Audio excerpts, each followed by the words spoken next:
আজকে আপনাদের সাথে খুব সহজে ঘরোয়া পদ্ধতিতে বিভিন্ন ফ্লেভারের যেভাবে লরি আইসক্রিম তৈরি করা যায় সেই রেসিপিটি শেয়ার করব।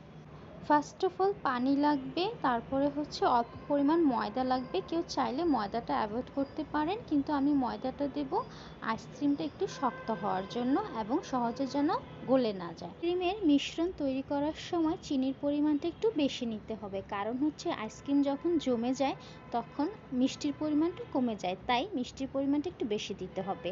আর লাগবে কর্নফ্লাওয়ার, সাথে লাগবে লেমন জুস। এই লেমন জুস দিয়ে খুব সহজেই দুটি ফ্লেভারের আইসক্রিম তৈরি করা যাবে, অরেঞ্জ লরি আর লেমন লরি। কেউ চাইলে অরেঞ্জ জুস দিয়েও অরেঞ্জ লরি আইসক্রিমটি তৈরি করে নিতে পারেন।